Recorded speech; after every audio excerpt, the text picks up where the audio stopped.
Saya ngaji banyak.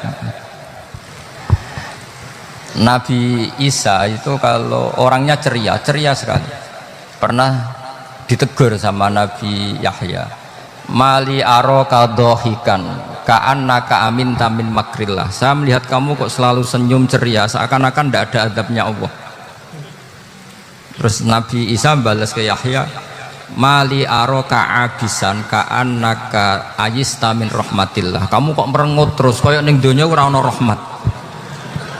Jadi kamu milih mana? Senyum terus apa merengut terus?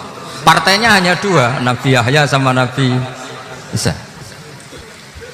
Jadi khazanah itu banyak. Untuk melawan penyakit itu ketakutan itu bahaya. Karena bisa mengganggu imunitas tubuh. Orang harus percaya diri, harus pede. Meskipun harus hati-hati, tapi harus tetap pede. Dengan demikian imunitas tubuh kita terjaga.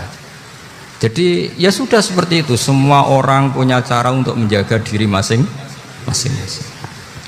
Kemudian tentang Pak Ahmad Siddiq, saya tahu banyak karena dulu saya masih ingat. Ini sekaligus ijazah pada cucu-cucunya. Kalau sama anaknya tidak berani saya. Sama cucu-cucunya. Saya masih ingat Mbah Ahmad Siddiq itu sangat loyal sama yang namanya negara. Kita tahu beliau adalah termasuk orang yang bintang ketika Muktamar Situbondo, ketika NU pertama kali nerima asas tunggal yaitu Pancasila. Kayak apa ulama-ulama kita ya, mulai Mbah Ahmad Siddiq, Mbah Ali Maksum, Gus Dur, Mbah As'ad, semuanya lah, termasuk Mbah Mun, semuanya loyal sama negara sehingga NU menerima asas tunggal. Itu saya masih ingat karena bapak dulu perwakilan dari NU cabang Lasem. Beliau pernah ngundang Mbah Ahmad Siddiq di sini. Zaman itu zaman Pak D. Dzufar, ikut ngundang ke sini bapak saya. Itu saya menangi beliau ngisi pengajian di hallnya buyut saya, Mbah Umar bin Arabi. Jadi saya ini zuriyahnya Mbah Umar bin Arabi sama dengan keluarganya Kiai Hamid Pasuruan. Itu beliau cerita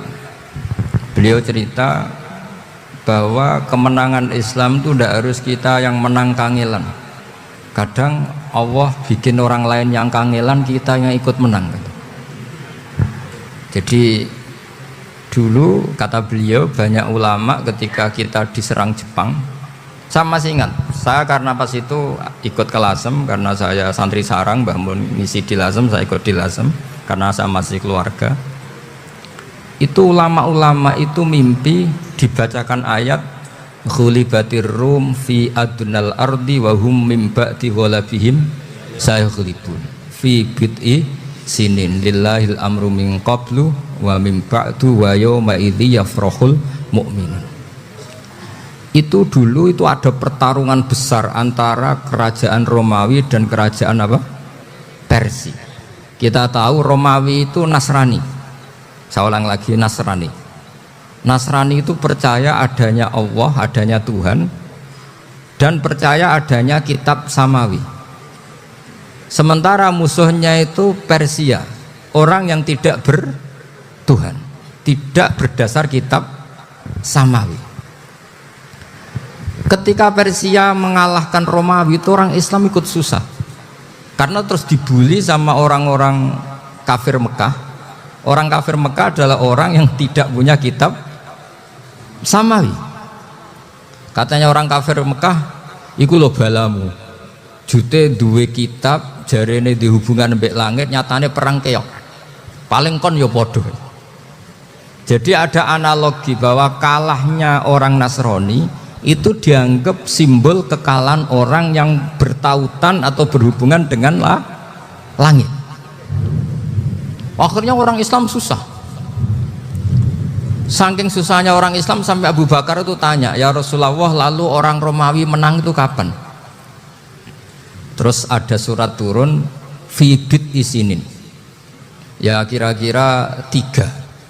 Abu Bakar pas itu belum alim-alim amat. Jadi ngartikan 3 itu ya 3 betul. Sehingga beliau masyhur itu.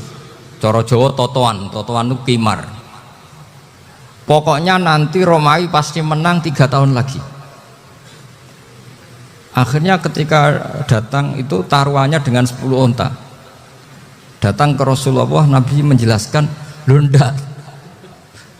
Bid'u itu mabena salas ilatis itu 3 sampai 9. Kamu jangan bilang 3. Ya sudah, taruhannya ditambah. Taruhannya ditambah sampai 100 onta. Tapi pembuktiannya enggak 3 tahun tapi nunggu 9 tahun. Sampean jangan tanya, berarti dulu pernah taruhan halal. Zaman sebelum ngaji saya sampean sudah sering taruhan, jadi jangan nyalahkan saya. Nanti itu ada ilmunya, namanya nasah apa? Mansukh. Dan taruhannya Abu Bakar tidak kayak sampean. Taruhan yang sangat-sangat demi Islam, bukan demi hadun nafsi. Betul. Ketika tahun ke-7 orang Islam itu menang. Gila ya, tahun 9 itu umat Islam menang. Menangnya umat Islam mengalahkan musyrik Mekah itu di Badar. Romawi mengalahkan apa? Persia. Gara-gara Romawi mengalahkan Persia itu cara berpikir orang tuh rubah. Ternyata langit itu ada, kekuatan langit itu ada. Sehingga meskipun akhirnya orang Kristen bilang ada Trinitas, terus mereka keliru dalam mengartikan Isa, tapi ada sekian nabi yang mereka sebut dan mereka hormati. Ada sekian kesamaan.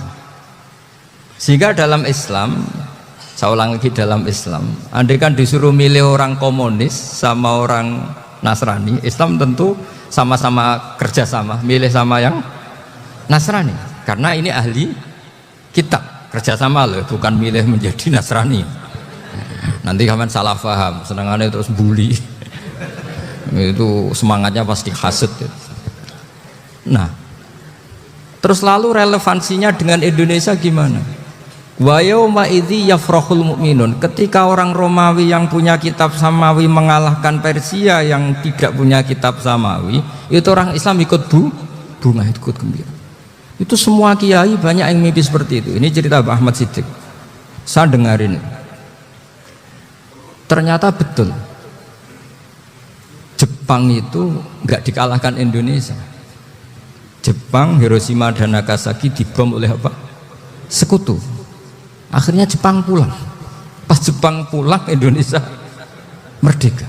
Itu dulu kiai-kiai sudah nakwil bahwa menangnya Indonesia itu tidak harus mengalahkan penjajah. Pokoknya nanti penjajah ada yang mengalahkan. Jadi Indonesia, orang Islam zaman itu tidak bisa mengalahkan Persia. Yang mengalahkan itu Romawi. Tapi orang Islam ikut gembira. Itu sebenarnya wa yauma idzi yafrahul mu'minun binasrillah. Jadi orang itu cara berpikir Quran itu beda. Sehingga saya ini cerita ke cucu-cucu Mbah Siddiq karena ya nasabnya sama sampai saya, karena sama-sama sampai Mbah Sambu. Bedanya keluarga saya lewat Mbah Abdul Azim, kalau yang keluarga sini lewat namanya Mbah Yusuf. Itu saudara sama Mbah Abdul Azim, sama-sama sampai Mbah Sambu. Tapi keinginan saya tentu bukan sekedar silaturahim gagah-gagahan diceluk Gus. Celuk Gus repot. Nak ora alim ora pantes. Nak beling ora pantes. Salam templek 1.000 jaluk swarga. Tuhan. Kok mentalane 1.000 jaluk. Kamu nginep di hotel 100.000 itu tidak cukup, apalagi untuk bayar apa? Surga. Itu enggak sopan sekali gitu. 1 juta ya nggak bisa itu, 100 juta juga nggak jelas juga. Terus sampai mendingan nggak usah salam template, malah nggak mungkin masuk surga kalau.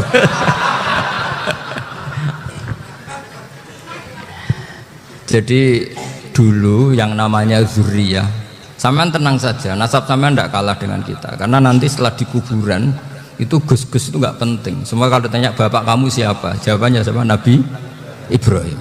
Sudah Parmin Parlan hilang semua, sudah aman pokoknya nanti. Karena kalau nanti ditanya malaikat bapak kamu siapa, jawabnya Nabi siapa?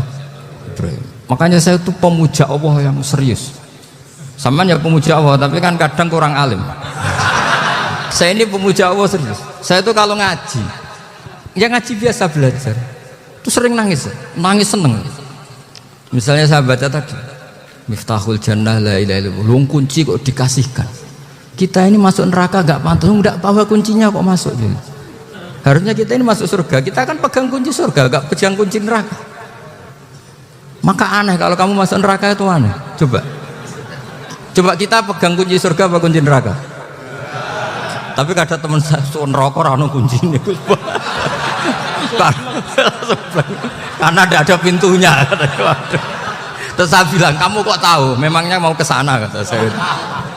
Saya tidak punya rencana tahu neraka. Karena nanti di antara syafaatnya Quran itu orang kalau mau masuk neraka tidak jadi.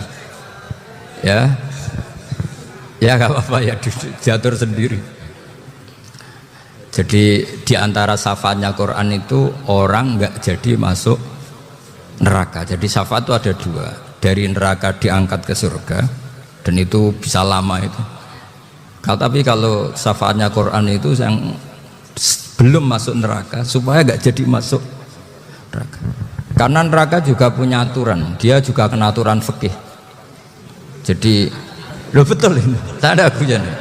Jadi kena konstitusi apa? Fikih.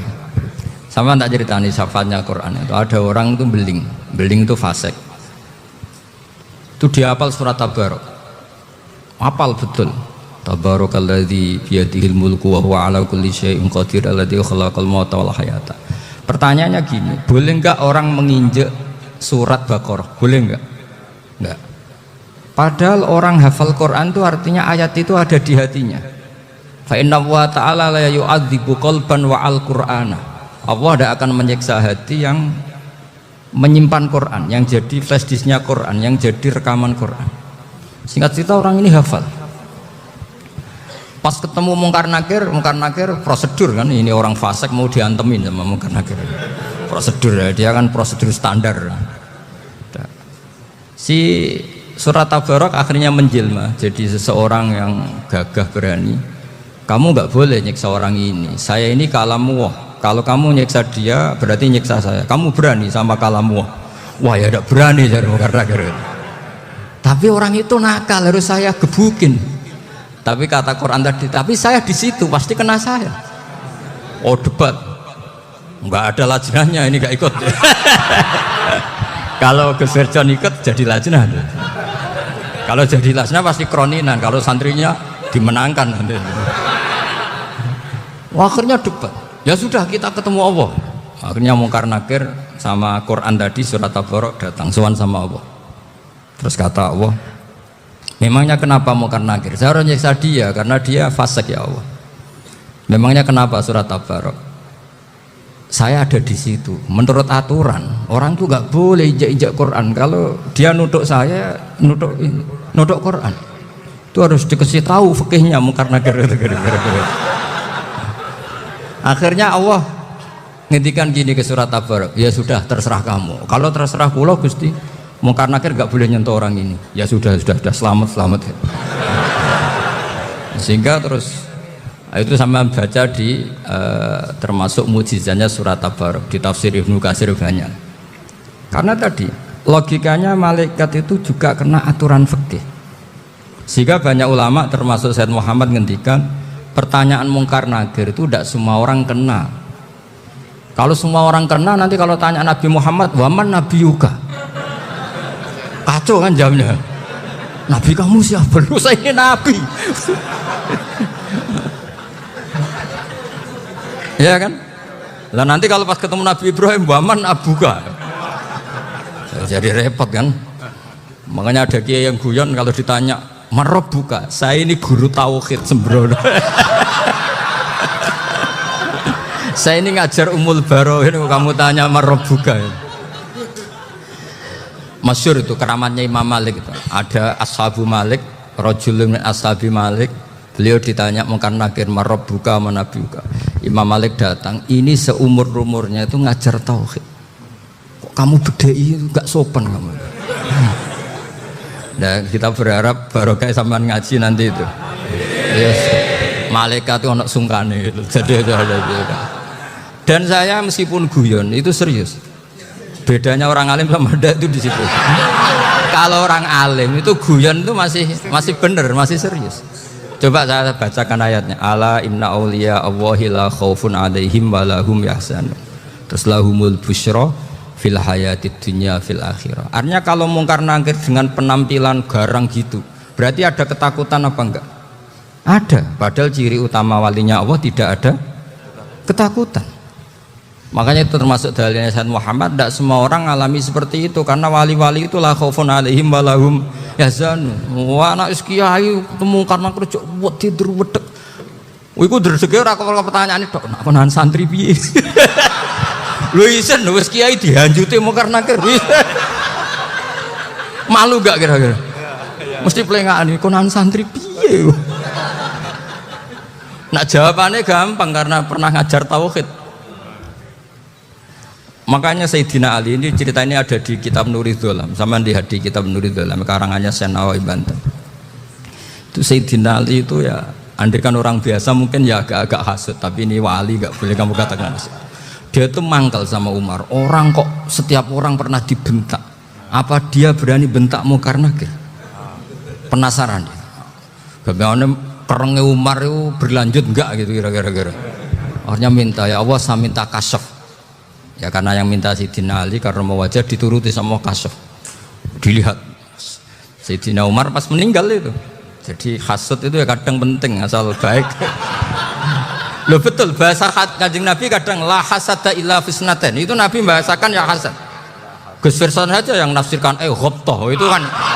Oh itu kan gaya-gayanan sebagai ulama. Aslinya Nabi ngendikannya itu la hasada illa fisnaten. Ulama yang ganti itu namanya ghobtoh. Wong Nabi sendiri nyebut hasad loh, kamu tafsiri ghobtoh. Ya hasad ya hasad. Udah ndak usah ditakwil-takwil, pokoknya gitu. Kalau sama nggak percaya nggak apa-apa. Kok gitu aja kok repot. Karena sama nggak percaya kemungkinannya dua. Satu nggak ngerti. Dua sama-sama alim kan dari awal. Kalau sama-sama alim kan laisali alimin ayuqallida aliman akhor. Kita nggak perlu saling mengikuti. Ngapain hasud? Biasa aja. Akhirnya Sayyidina Ali kasih. Pas Umar bangun, setelah mati kan bangun, setelah meninggal bangun. Munkar Nakir datang dengan perangnya yang sangat garang. Itu digambarkan Sayyidina Ali, matanya itu kalkidril ghali, kayak apa kendil yang apa mengangan. Wah seru. Sayyidina Ali senang, paling takut ini Umar. Senangnya bukan main, wah ini mesti takut Umar. Biasa. Ternyata enggak, Umar malah bangkit. Woi Munkar Nakir, kamu tahu menghadapi siapa? Itu betul ya? Kamu itu menghadapi temannya ahabbal khalqi ilallah. Yang diandalkan temannya bukan dia. Kamu tahu yang kamu hadapi, saya ini teman kekasihnya Allah. Jadi boleh kamu mengandalkan Mbak Firjon. Tapi nanti resikonya Munkar Nakir tanya, itu Firjon siapa? Wah itu masalah kan. Makanya syaratnya wali itu harus ma'rufun fis sama. Di langit sudah populer. Makanya dulu ada orang yang saking seninya Abdul Qadir ditanya apa saja jamnya Abdul Qadir Al-Jilani, itu aman karena beliau populer. Makanya program kita harus populer dulu di langit. Nah, itu nanti kalau dicatut oleh santri-santri nggak apa-apa. Kalau nggak populer nanti dicatat, itu siapa? Masalah ini. Umar itu yang dibanggakan itu, kamu tahu saya siapa? Ya enggak tahu. Saya ini temannya kekasihnya Allah. Temannya Muhammad. Iya Muhammad Rasulullah. Wah mikir, waduh, repot. Loh di dunia aja gitu kan, temannya presiden, temannya panglima, apalagi ini temannya Sayyidul Awalin wal Akhirin. Di dunia aja bilang temannya presiden, menteri, orang sudah takut, apalagi ini temannya Sayyidul Awalin. Hanya Munkar Nakir terus konfirmasi sama Allah, gimana ya Allah ini ngadepi. Sebetulnya diandalkan itu temannya, bukan dia. Wah, akhirnya sama Allah dibilang, ya bu, ya sama seorang seperti itu bu yang sopan. Terus semenjak itu Munkar Nakir itu nggak selalu berpenampilan seperti itu, sangat. Jadi semoga itu konsisten sampai nanti. Jadi kamu kalau ingin nggak takut Munkar Nakir, jadi wali dulu. Karena syaratnya tadi hanya wali sing la khaufun alaihim wa lahum yahzanun lahumul busyra fil hayatid dunya fil akhirah. Jadi orang itu kalau ngaji itu harus khatam. Jangan semuanya kena pertanyaan. Dan kalau semuanya kena pertanyaan nanti repot. Kalau Nabi Muhammad ditanya waman Nabi juga. Nabimu siapa? Lo kan terus jadi aneh. Jadi makanya ngendikan Sayyid Muhammad semua ulama lah, nggak ada am kecuali ditaksis, kecuali sifatnya Allah. Misalnya bikulli syai'in alim, ya benar-benar bikulli syai'in. Tapi kalau am semuanya pasti ada taksis, meskipun dalam muhawarah muhadasah biasa. Ya, misalnya contoh gampang, istri kamu baru seneng kamu, mas nang pengen apa-apa itu lapor aku, gak apa-apa mas, mesti aku seneng gak sama lapor. Iku di aku pengen wayo. Wah langsung jadi apa wae. Mesti apa wae maksudnya kecuali itu gitu. Padahal kalau ngomong mas sampean ingin apa saja tak dukung. Terus sampean bilang pengen iku wayo. Kira-kira disetujui apa enggak? Sama seperti kita kalau punya teman akrab, wes nang omahku gak apa-apa, anggap ya omahmu dewe. Terus mlebu-mlebu kamar. Jadi tidak ada am kecuali ditaksis. Artinya kalau ada cerita bahwa orang mati pasti ngalami ditanya mungkar nangkir, itu pasti ada am yang ditaksis. Itu pasti juga dialami para anbiya, para auliya. Karena ciri utama wali itu la khaufun alaihim walahum yahzanun.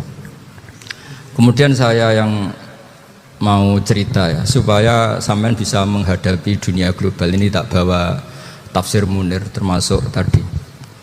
Kenapa orang Islam Rasulullah SAW itu lebih senang kalau yang menang itu orang Nasrani Romawi ketimbang yang menang itu orang Faris, dalam hal ini ateis.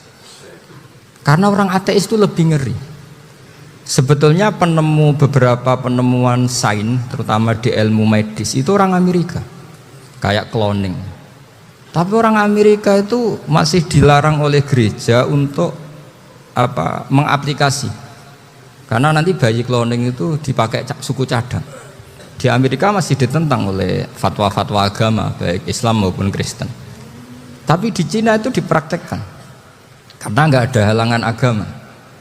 Di Cina itu biasa ada kondom diolah lagi jadi alat-alat aksesoris. Di Amerika tidak ada karena masih ada agama, masih ada larangan. Sehingga orang Islam itu lebih takut kalau yang menang itu Persia, karena terus cara berpikir ternyata Tuhan itu tidak ada, langit nggak ada perannya. Jadi ketika yang menang Nasrani masih berpikir itu pertolongan Tuhan, meskipun mungkin cara mengatakan Tuhan beda dengan kita. Tapi ada satu kesamaan bahwa kekuatan samawi itu ada. Nah, itu disebut hulibatir rum fi adnal ardi wa hum min ba'di walabihim sahibun. Di sini diterangkan oleh Syekh Nawawi supaya kamu tidak salah paham. Sebetulnya kamu katakan misalnya wah itu paham liberal, sebenarnya saya tidak tersiksa. Cuma takut yang mengatakan seperti itu cek goblokir atau ngaji gitu. Itu aja masalah saya. Ini saya baca ini karangannya Syekh Nawawi karena tadi kata Mbak Firjon ngaji itu harus sama orang yang bersanad. Saya ini kalah sama beliau itu berkali-kali. Secara nasab saya harus manggil Mbah. Secara silsilah ilmu saya juga kalah lagi. Saya sering disewani sama cucu-cucu Syekhona Khalil. Kiai Siddiq itu termasuk murid dekat beliau Syekhona Khalil. Kalau itu berarti kan Gus Firjon, Ahmad, terus Mbah Siddiq. Mbah Siddiq ngaji Syekhona Khalil. Syekhona Khalil itu pernah ngaji langsung sama Sayyid Zaini Tahlan. Berarti beliau dari Sayyid Zaini Tahlan itu baru generasi kelima. Sementara saya itu sudah ke-7 atau ke-6. Saya, Mbah Mun, Mbah Karim misalnya, Mbah Hashim, Mbah Mahfud Termas, Sayyid Abi Bakar Sato, yang arangnya Anatul Tolibin, baru Sayyid Zaini Tahlan. Berarti saya ke-7, kalah lagi. Tapi untuk jadi wali biasanya cepat saya. Karena syaratnya jadi mbah itu ngalah demi putu. Jadi kalau beliau ngotot, saya dulu Gusti, saya mbahnya. Wah itu mbah yang nggak baik. Pasti jatahnya dikasihkan apa? Cucunya dulu. Makanya Abdul Muthalib itu orang yang dapat wangsit, tapi yang jadi nabi itu cucunya. Jadi dalil saya banyak. Sebenarnya Abdul Muthalib itu sudah sering dapat wangsit. Karena saya bahasakan wahyu, Nabi yang protes, enggak nabi kok dapat wahyu. Tapi sebetulnya Abdul Muthalib itu masyhur. Kalimat-kalimatnya menunjukkan bahwa beliau itu sudah dapat wahyu kalau nanti cucunya itu jadi nabi. Makanya senangnya bukan main Abdul Muthalib sama Rasulullah. Putu seneng mbah, seneng putu. Jadi mungkin, jadi sampean enggak usah protes loh. Ya, yang jadi wali kok cucunya. Loh, betul. Dulu Mbah Hamid Pasuruan itu kalau Mbah Ahmad Siddiq ke sana, Mbah Hamid Pasuruan kalau manggil Mbah Ahmad Siddiq itu paman. Tapi pamannya minta ijazah ke ponaan. Apa ya gara-gara itu memang. Kalau itu masih berlaku apa?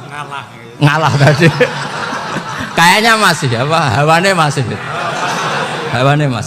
Karena melihat tren-tren langit masih gitu kayaknya masih. Masih itu. Ya, tapi mbahnya tetap dapat jatah, tenang saja nanti. Tapi memang sebaiknya mbah itu legowo. Rasulullah Muhammad SAW itu terkenal min dzurriyyati Ibrahim. Tapi kata Rasulullah, ana dakwatu Ibrahim wa bisyaratu Isa. Aku nganti ngene iki barokah dongane Nabi siapa? Ibrahim. Jadi dongane Nabi Ibrahim dia tiba teng putu. Jadi banyak bukti bahwa jatuhnya ke putu gitu. Tadi saya di kamar sama beliau berduaan.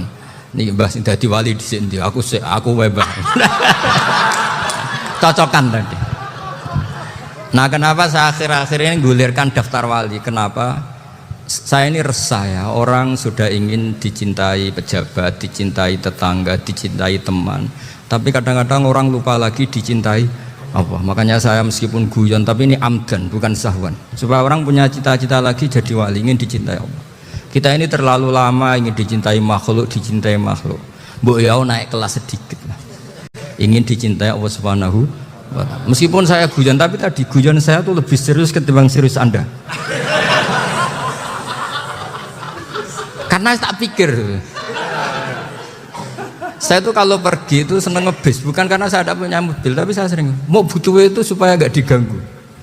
Karena saya tuh harus punya waktu sendiri. Kalau bis kan ketemu orang nggak kenal, tapi sekarang ya gak susah, banyak yang kenal. Dan susahnya lagi gak minta ijazah, minta foto. Orang repot tuh. Mau dibenci itu umatnya Rasulullah Shallallahu Alaihi Wasallam. Mau disetujui itu sanatnya mana? Kalau ketemu orang alim minta apa? Foto. Itu nggak ada sanatnya. Nggak tahu saya itu mazhab dari mana itu. Ya mazhab milenial yang jelas itu kan. Ini tak baca ya biar dapat, karena ini kenangan saya sama Mbak Ahmad Siddiq. Saya masih ingat betul beliau ngisi kholnya Mbak Abdullah bin Umar, berarti abahnya Mbak Hamid. Karena mbah saya itu Fatimah binti Khalid bin Umar, kalau Mbak Hamid itu Hamid bin Abdullah bin Umar. Itu saya masih ingat betul zaman itu Mbak Hamid setiap khol di Lasem itu rawuh, dan saya derek mbah saya karena masih misanan datang ke Lasem. Itu beliau pas itu ngisi sama Mbah Mun. Mbah Mun masih muda, Ki Ahmad Siddiq sepuh senior.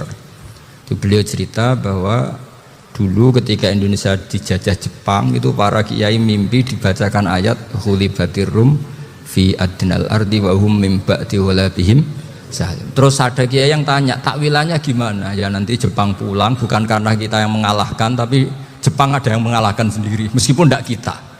Kayak dulu Faris tidak dikalahkan Islam tapi dikalahkan Romawi, tapi yang senang umat Islam. Wa yauma idzi yafrahul mu'min. Itu luar biasa ulama-ulama kita. Delalah kejadiannya Indonesia seperti itu. Yaitu kita tidak mengalahkan Jepang, tapi Jepang pulang sendiri karena dikalahkan apa? Sekutu. Ya ini saya baca. Ini tidak usah dicek bacanya benar apa enggak, sudah aman apa? Aman. Karena kalau saya salah itu ya sengaja. Artinya ya sengaja, ya biasa maksudnya. Saya kemarin ngisi di Pondok Peloso, di Pondok Al Munawir Jogja. Salah itu ada dua, ada salah memang benar-benar salah, itu nggak apa-apa, bisa dimakfu. Karena mesti saking wong goblok salah yang terus itu. Ada salah bawaan ilmu itu repot tuh dadaninya. Karena misalnya kita yang biasa belajar qiraah safah wa yahsibuhu, mesti diulang lagi wa yahsabuhu. Karena qiraahnya Imam Asim itu hasiba yahsabu bi fathis sin. Sementara kita kalau ngaji kitab kulino yahsibu. Sehingga kita yang biasa belajar safah itu kalau baca kitab itu kayak orang bingung. Kadang-kadang yang ngaji juga bingung. Gus Pak mocok di bulan pelin. Ya tepat-tepatan. Ada yang mengatakan Gus Pak bingung, ada yang mengatakan Gus Pak alim-alam. Ya tepat-tepatan nasib tadi. Karena memang ya sab'ah memang seperti itu. Misalnya kufuan. Kufuan itu Imam Asim baca kufuan. Tapi beliau punya murid namanya Syu'bah. Itu kalau baca kuf'an. Makanya kita itu, ini kan khataman Quran ya, jadi saya menyinggung sedikit tentang qiraah sab'ah. Tadi beliau juga sudah tak kasih kitab saya Hifdzuna Lihadal Mushaf. Sama tak ajari latihan sab'ah, memang angel ya. Makanya yang nggak bisa itu wong pinter. Sudah tahu angel ya nggak usah diteruskan kan. Orang menghindari barang angel itu pinter apa goblok? Pinter. Berarti wong goblok pinter.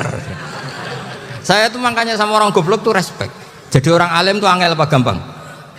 Angel. Menghindari barang angel pinter apa goblok?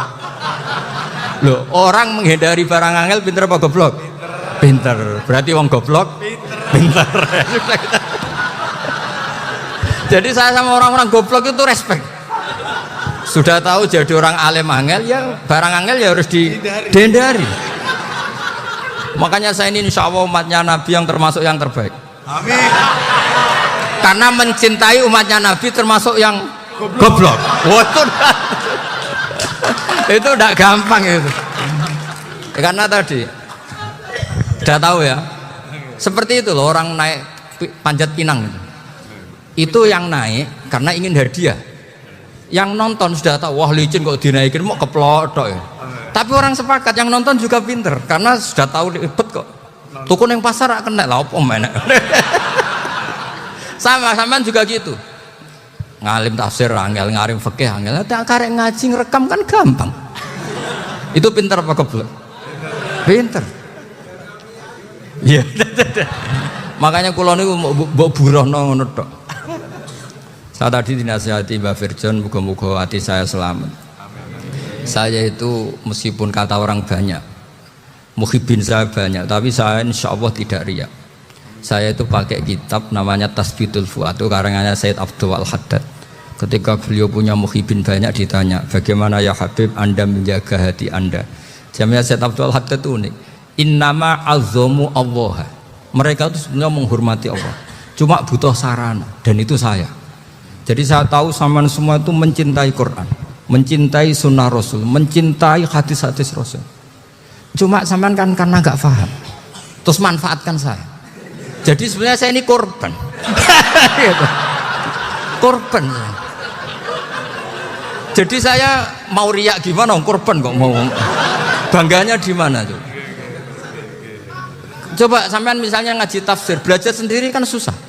Terkibnya susah, maknanya susah, bahkan beli kitabnya kadang tidak kuat. Loh, untuk jadi alim tafsir itu kan harus beli kitab. Loh, saya sering belajar kitab itu jutaan.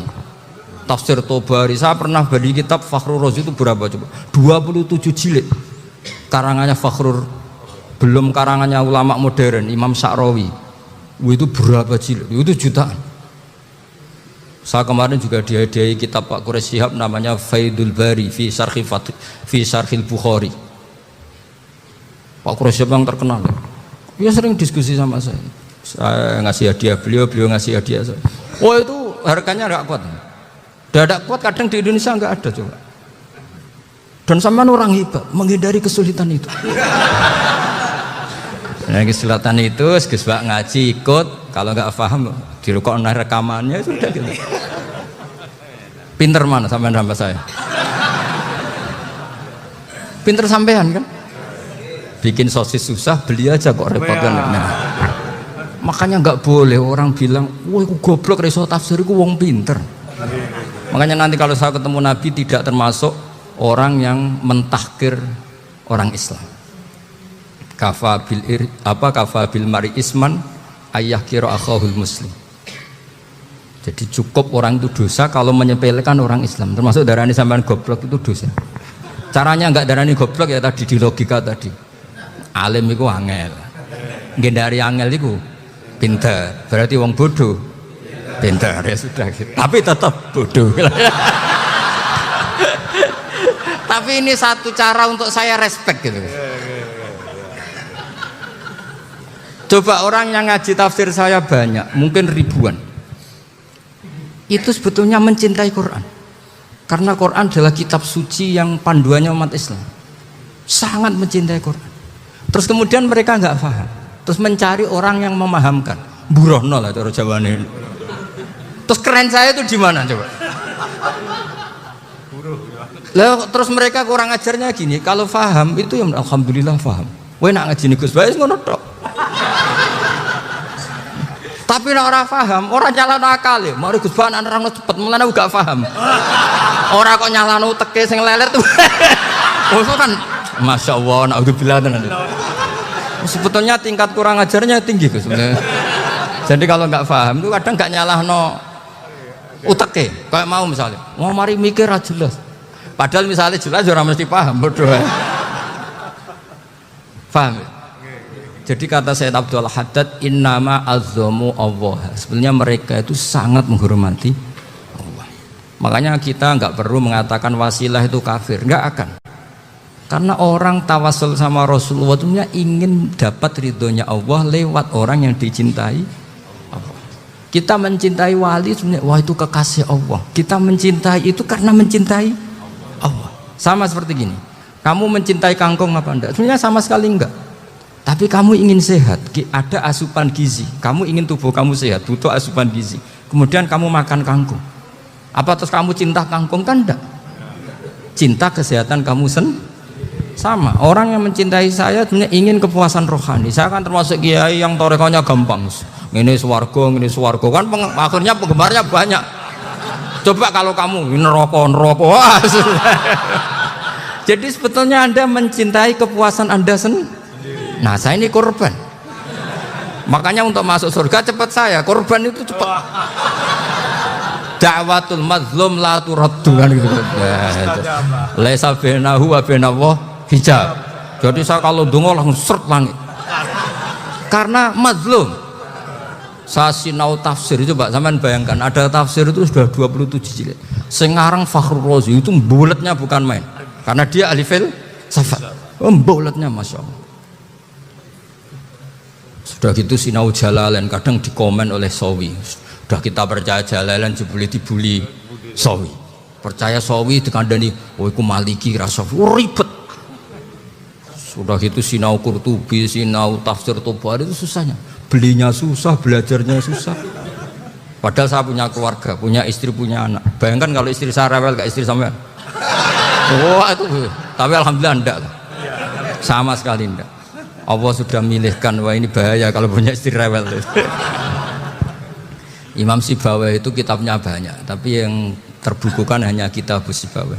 Karena beliau kalau sudah belajar lupa istri. Hanya pas beliau di pasar, kitabnya dibakar semua sama istrinya. Karena dianggap saingannya. Ternyata yang dicerai tidak kitabnya, malah istrinya. Itu Imam siapa? Sibawai. Tapi alhamdulillah kitab saya nggak terbakar, aman. Saya teruskan. Jadi untuk menjaga riya dilatih innama azzamu Allah. Sebenarnya mereka itu menghormati Allah. Sehingga wasail-wasail itu sebenarnya nggak pernah jadi subjek pelaku utama, enggak. Tetap Allah. Sebab itu kata Sayyid Muhammad, kamu kok mengatakan wasilah itu kafir itu gimana? Ketika innallaha qad ba'atsa lakum taluta malika. Talut itu ya manusia. PD-nya itu apa? Inna ayata mulkihi ayyatiyakumud tabut fihi sakinatum mir rabbikum wa baqiyatum mimma taraka alu Musa wa alu Haruna tahmiluhul malaika. Jadi beliau PD itu kalau bawa sunduk semacam peti sakti, sing di situ ada baqiyatum mimma taraka alu Musa wa alu Haruna tahmiluhul malaika. Ya kayak semacam jimat ya. Tapi saya bukan mensyariatkan jimat enggak, karena nanti banyak penjual yang pembohong juga gitu loh. Cuma cerita, kamu tidak usah mengatakan kafir. Dulu Tolut PD-nya kalau bawa sunduk semacam peti kesaktian yang di situ ada baqiyatum mimma taraka alu Musa wa alu Haruna tahmiluhul malaika. Sehingga Khalid bin Walid meskipun beliau sahabat dan menyaksikan wajah Rasulullah sallallahu alaihi wasallam, itu bawa sya'aratun min sya'aratihi Rasulullah sallallahu alaihi wasallam, bawa rambutnya Nabi. Perang kemana-mana itu diletakkan di pecinya. Nanti sama tanya lagi, masa pakai peci Khalid bin Walid ini? Wah panjang, sampai itu repot. Sampai tak warai ngaji usul fikih. Usul fikih itu kalau ngaji itu ada istilah tangkihul manat. Ini mestinya wilayah yang kita bisa berdebat sama Mbah Firjon. Dulu itu musuh saya karena saya mewakili Anwar, beliau mewakili Peloso. Tapi tahu-tahu kalah tua terus saya mengundurkan diri. Di fikih itu ada istilah, ada tangkihul manat, ada tahqiqul manat, ada tangkihul manat. Tangkih itu kira-kira gini, lafadz hadis itu dibuang sekian untuk tahu bahwa itu madarul hukmi. Misalnya gini, tak beri contoh paling gampang. Sama harus paham, kalau nggak paham nggak pinter-pinter. Ja'a a'rabiyun ila Rasulillah sallallahu alaihi wasallam. Ya karena ini menghormati Mbah Ahmad Siddiq, beliau orang alim, jadi ngaji ini tetap ada suasana alim. Ya harus ada suasana alim, nggak perlu jadi orang alim tadi susah. Sudah ngedari susah itu pintar, sudah itu aja. Jadi orang alim susah, ngedari barang susah pintar. Berarti orang tidak alim pintar. Nah, meskipun tetap sudah itu pegangi sampai mati nanti. Loh, jadi orang alim tuh repot. Itu kata Imam Ghazali, kalau orang alim kalau mau masuk surga itu sama Allah nggak boleh. Kif, kamu nggak boleh langsung masuk surga. Coba cari umat kamu, syafaati dulu. Nah, saya takut nyari sampean nggak bisa kembali. Saya tidak punya rencana itu. Pokoknya mau masuk. Golek sampean aduan balik raroh dewe, wah repot nanti saya. Berat jadi orang alim itu berat. Ya saya teruskan ya. Ada tangkihul manat. Ja'a a'rabiyun ila Rasulillah sallallahu alaihi wasallam. Faqala ahlaktu wa ma ahlakaka qal waqa'tu imraati fi nahari Ramadan. Ya sidang saya ini rusak ya Rasulullah. Kenapa? Karena saya menjima istri saya fi nahari Ramadan. Terus kata Nabi, kamu harus bayar kafarah. Napa Nabi kafarah? Puasa 2 bulan. Wong baru 1 hari aja terjadi gitu kok disuruh puasa 2 bulan. Ya tidak kuat ya Rasulullah. Baru berapa hari saya puasa aja kecelakaan seperti itu. Apalagi kalau sampai 2 bulan. Enggak ya Rasulullah. Ya sudah kalau gitu kamu pertama ngasih makan apa? Itku rokobah kan, pertama merdekakan budak. Tapi kan sekarang nggak ada budak, makanya terus sekarang langsung puasa. Wah ini nggak bisa semua. Ya sudah ngasih makan orang 60. Kasihkan siapa ya Rasul? Ya orang fakir. Saya ini paling fakir. Di kampung saya ini orang paling fakir. Jadi mulai dulu orang fakir itu hubungan suami istri itu paling lancar, mulai dulu. Makanya orang fakir itu anaknya banyak, karena hiburannya hanya itu. Wong Ramadan aja.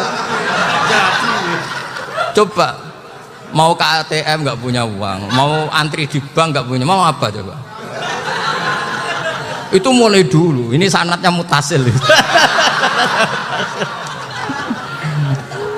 Wah, akhirnya sudah sanksinya kan tadi ya itqu raqabah atau puasa 2 bulan berturut-turut atau ngasih makan 60 orang miskin. Lalu kata ahli usul fikih, kata a'rabi dibuang, nggak menjadi catatan hukum. Orang kota pun kalau melakukan itu juga kena sanksi yang sama. Imro'atau juga dibuang. Andai kan itu dilakukan untuk amatnya juga ketentuannya sama. Nah sekarang perdebatan antara Imam Syafi'i dan Imam Malik begini. Sekarang pertanyaan gini, jima istri itu hukumnya boleh apa haram? Boleh kan? Lalu kalau ada orang tanpa udzur kemudian makan siang-siang, cara Imam Malik hukumnya sama, harus kena sanksi yang sama. Karena sama-sama hadku hurmati Ramadan bi ghairi udzrin syar'iyyin. Sama-sama merusak hukum Ramadan tanpa udzur syar'. Lu jima itu tidak zina. Kan hukumnya jaiz. Nah sekarang makan hukumnya jaiz, harusnya juga kena ketentuan yang sama. Cara pikirannya Imam Malik. Nah alhamdulillah Imam Syafi'i gak setuju. Wah cara setuju repot. Bahkan orang-orang Syafi'i sudah punya khilaf, kalau gitu minum dulu. Iya, biar enggak kena. Iya, biar iftarnya pakai minum. Setelah minum baru jima kan. Iya. Ini sudah menyiapkan khilanya. Ini khas Syafi'i ini, bongsong rekayasa hukum. Nanti bisa belajar jauh cara ngakali hukum. Makanya guyonan yang masyhur Gus Dur itu gitu. Ada seorang kiai atau Gus lah, ya punya salah, namanya manusia akan punya salah, entah cangkruk entah apa, pokoknya punya salah. Ada wartawan yang ngiranya semua kiai itu orang suci, sehingga tanya sama Gus Dur, Gus itu ada kiai kok, ya pokoknya salah lah. Tapi jangan bayangkan dosa besar, enggak, kecil-kecil aja. Itu gimana itu? Padahal kiai kan orang suci. Jawabnya Gus Dur lucu. Ya justru yang boleh salah itu para kiai. Kalau kamu nggak boleh. Loh kok bisa Gus? Karena mereka tahu caranya taubat. Repot. Kalau kamu nggak tahu caranya. Sama pelanggaran hukum itu ya harus pakar-pakar hukum. Ya. Itu yang tahu caranya yang rekayasa. Kalau kamu ya kena pasal kan ya. Jadi kamu jangan niru saya ini punya sekian cara untuk kembali. Nah, itu namanya khilah. Makanya kata Sayyid Muhammad, kamu tidak usah anti khilah. Karena Abu Hanifah itu membolehkan khilah, kitabul khiyal. Yang penting kamu soleh dulu. Setelah soleh nanti Allah maklumi. Soleh dulu, syaratnya soleh dulu. Kalau tidak soleh jangan. Contohnya gini, ada orang mau puasa lemes sekali, mau makan. Gampang, kalau langsung makan kan kayak hadku hormati Ramadan biwari udrin sarian. Aku langsung mau jembera sowan Mbah Firjon. Sudah status saya apa? Musafir.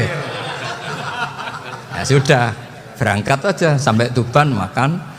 Nanti kalau nggak jadi ya nggak apa-apa sudah. Kan mulai pergi sudah musafir. Saya tidak tahu nanti malaikat tertarik gebuki nggak tahu. Tapi itu ada khilahnya, asal soleh lah. Karena kata Sayyid Muhammad dan semua kitab mengatakan itu. Kalau sama nggak tahu ya kebablasan.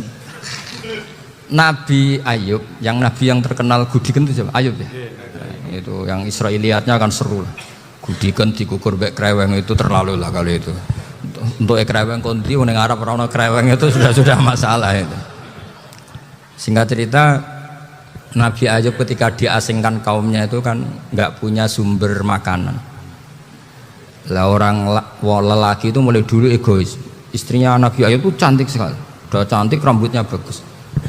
Makanya kamu nggak usah tanya kenapa istrinya kayak banyak yang cantik. Ya nah warasatul anbiya nggak boleh mungkin. Kalau nggak cantik ya warasatul anbiya dari segi balak. Istrinya Nabi itu semuanya cantik. Gak usah tanya sebabnya apa, pokoknya gitu, semuanya cantik. Singkat cerita, beberapa kali istrinya Nabi Ayub itu kerja demi bisa nafkahi Nabi siapa? Suatu saat itu tidak ada pekerjaan yang cukup untuk beli roti. Satu-satunya peluang dapat rezeki itu putrinya raja itu rambutnya berondoli. Terus ada sayembara siapa yang rambutnya bagus mau dibeli. Sampai rambutnya istrinya Nabi Ayub itu dijual. Nabi Ayub tersinggung karena itu mengurangi kecantikan. Jadi lelaki mulai dulu gitu. Udah nggak urun kalau istrinya nggak cantik itu komplain. Itu khasnya lelaki. Jadi kalau kamu gitu ada sanadnya juga, tenang saja ya. Komplain ya pegawai itu. Saking mangkelnya Nabi Ayub terus ngendikan la adriban naki mi'ata sautin. Kamu akan saya pukuli dengan mi'ata sautin atau dengan 100 cambuan. Atau mi'ata dikhtin atau mi'ata apalah sesuai konteks zaman itu. Enggak namanya pecut tuku konti kok ribet lagi. Singkat cerita akhirnya ketahuan bahwa istrinya menjual itu demi Nabi Ayub. Allah enggak ridho kalau kekasihnya yaitu istrinya Nabi Ayub wis perjuangan kayak gitu malah kena hukuman. Tapi Allah juga enggak ingin kekasihnya yang bernama Ayub melanggar sumpah. Padahal beliau sudah sumpah wallahi demi Allah nanti tak pukul dengan 100 kali. 100 kali dengan lidi lah misalnya, contoh yang gampang tuh lidi. Akhirnya sama Allah dikasih satu solusi. Wa khud biyadika dikhsan fadrib bihi wala tahnas. Ya sudah lidi itu ikat jumlahnya 100. Terus pukul sekali saja, anggap saja sudah 100. Iku pangeran sing wari ngakali ngono iku pangeran. Tapi syaratnya soleh, syaratnya soleh. Jadi kalau kamu anti khilaf berarti anti ajarannya Allah di ayat itu. Wa khud biadika dikhsan fadrib bihi walata. Itu dulu ada, ini cerita di Ithaf. Ini cerita terakhir, ini sudah, sama jangan nama sudah. Terus pengumuman tadi yang nggak pernah sepuh ngutang saya itu haram tadi. Karena tadi saya punya kewajiban di rumah yang bisa menggugurkan kewajiban yang lebih besar. Lebih besar itu ya tadi bisa pernah guru, pernah sepuh. Yang jelas nggak umur. Umur sampean menangkap itu. Tua serepot itu. Ada raja itu ganteng kaya, senengannya nikah perawan cantik. Itu semua kampung mesti kenal. Mungkin digilir atau gimana pokoknya. Suatu saat ada pemuda suka sama perempuan yang di kampungnya, cantik sekali. Kemudian pemuda ini ternyata pekerja di kerajaan itu. Tiap hari ditanya, wah itu yang di kamu yang cantik siapa? Mau saya nikahin gini. Wah bahaya ini saingannya raja.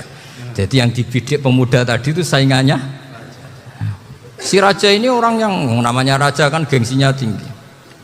Kaifatang kihuha wa qatra itu qad qabbalaha rajulun. Kok mbok nikah piye? Saya tuh pernah melihat dicium lelaki. Wah, gak mau.